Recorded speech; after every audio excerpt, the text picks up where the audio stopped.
اهلا بيكم في قناة اسرع وصفة. الممبار اللي كل الناس بتحبه وما بتحبش تعمله بسبب تنظيفه وحشيه. هقول لكم النهاردة على طريقة سهلة وحلوة في التنظيف وكمان في الحشي. مش هياخد معاكي وقت خالص من ساعة ما جربت الطريقة دي وانا بعمله كتير. تعالوا نشوف. دول 2 كيلو ممبار. تروح عند الجزار تقولي نضفهم لي كويس وشيل الدهون اللي فيهم. هما بيبقى عليهم دهون كتيرة قوي، لكن هو بيشيلك الدهون وبيخليلك حتة صغيرة.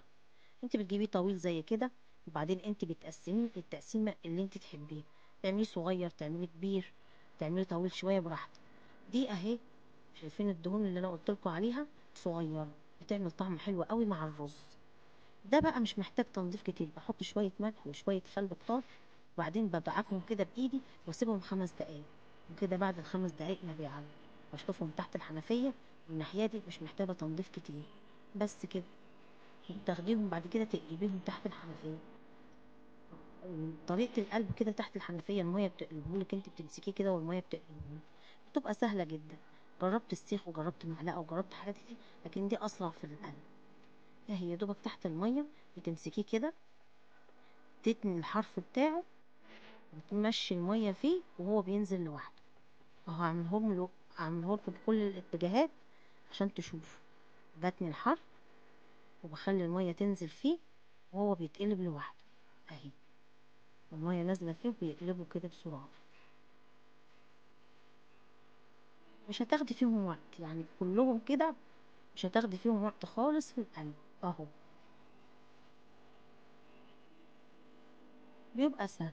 دي بقى المادة اللزجة، الناحية اللي بيبقى فيها المادة اللزجة دي، انا هقول لكم على طريقة انا بنضف بيها. دي الليفة الاستانلس، دي طبعا مش سلك خالص، دي ليفة شبيكة ما بيطلعش منها اي حاجة.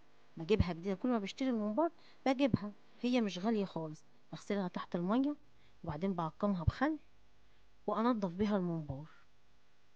سهلة جدا. انت بتمسكي كده الطرف بتاعه وبتمسكي الليفة وبتنزلي بيها كده من اول مرة وينضف معاكي.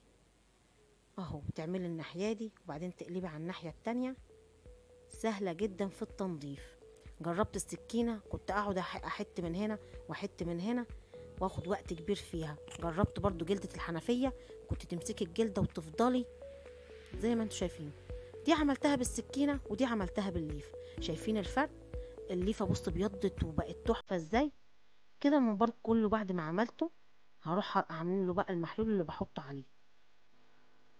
بحط معلقتين ملح كبار، ونص كوباية خل، وليمون بقى زي ما انت عايزة، ليمونتين 3. وتسيبيه في المحلول ده حوالي نص ساعة. ونعمل الخلطة على ما يتساب نص ساعة. ده كيلو ونص رز، كيلو ونص غسلاه كويس ومصفيه.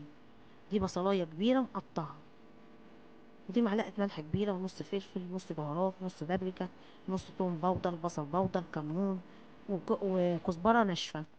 ودي معلقة توم مفرومة ناعم. بتقلبي بقى كل ده مع بعضه. وبعدين دي قوطة تعملي اي كمية، كيلو كيلو ونص. وبخلطهم في الخلاط واغليهم على البوتاجاز. افضل اغليهم كده شوية من غير اي حاجة. ودول 3 قطيات مقطعاهم بيعملوا لون حلو وكمان طعمه حلو. ودي الخضرة، شبت، بقدونس، كزبرة، من كل حاجة حزمة واحدة. وبقلب كله في بعضه. وده فلفل رومي او فلفل حراق زي ما تحبي. وده الممبار بعد ما شطفته من المحلول اللي كان فيه. باخد كده، بمسك الطرف وبايديا بحط ايه كده. طبعا الطريقه دي ناس كتيره بتعملها وهي طريقه سهله، بس مش اسهل من اللي انا هقول لكم عليه. الطريقه اللي هقول لكم عليها اسهل بكتير. بعد ما بعمل كده بروح مطلعه الرز الزياده واخليها متدبدبه زي ما انتوا شايفين. دي بقى الطريقة اللي بقول لكم عليها. بجيب ازازة صغيرة، ازازة مية، ازازة بيبس، اي ازازة عندك. تقطعي الطرف الحتة اللي من فوق اللي في الرقبة وتسيبيها. بحط الممبار كده في الرقبة. بس سهلة جدا، مش عايزة اقول لكم. دي انجاز يا جماعة، انجاز جدا في الحشي. عايزه اقول لكم ان انا عملت شويه وقمت بعمل حاجه. بنتي هي اللي كملت، بنتي ما تعرفش تعمل حاجه خالص. كملت الحشي بتاع الممبار. الممبار اللي كلنا بنقول الحشي بتاعه صعب. بتدخلي كده في منتهى السهوله بصباعك وتنزلي على تحت. شايفين؟ سهلة جدا. اي كمية معاكي هتعمليها بمنتهى السهولة، مش هتاخد معاكي وقت. بس كده. وتطلعي بقى الرز الزيادة وتخليها مدبدبة برضو اهو. لازم تدبدبيها كده. لو الرز زاد لو الرز زاد فيها وانت بتسويها هتفرقع منك، مش هيبقى فيه منبار. لازم تبقى متدبدبة كده اهو زي ما انتوا شايفين. هعمل معاكم واحدة تانية عشان تتأكدوا انها سهلة خالص. اهي بتاخدي كده بصباعك وتنزلي. جربوها صدقوني، سهلة جدا. وتاخدي كده لتحت، ولازم تعمليها مدبدبة. انا بعيد الكلام ده عشان خاطر الممبار لو زاد فيه الرز وجه يستوي بينفش وبيفرقع في المية اللي انت بتغلي فيها. دي مية مغلية بحط فيها حاجة الشوربة انا طحناها في بعضيها، لورا على حبهان على مستكة ونص فلفل وبصلاية مقطعة. ما بحطش الملح عشان خاطر اول ما بيقرب يستوي بحط الملح. بمسك طرفه كده وبنزله في المية وهي بتغلي. بمسك الطرف وبرمي على طول في المية. اول ما بينزل الطرف بتاعه بيقفل اهو. شايفين الطرف قفل ازاي؟ بس. وبتحط شوية عصي عشان خاطر تعمل ريحة للممبار. من بعد نص ساعة تشوفيه استوى ولا لا. نص ساعة، ساعة الا ربع، اكتر من كده. كل شوية تشوفيه. وبعدين بجيب زيت بقى واحمره وياخد معايا اللون الذهبي زي ما انتوا شايفين. تحفة قوي. وده بصوا عاملة ده كبير وده حجم صغير.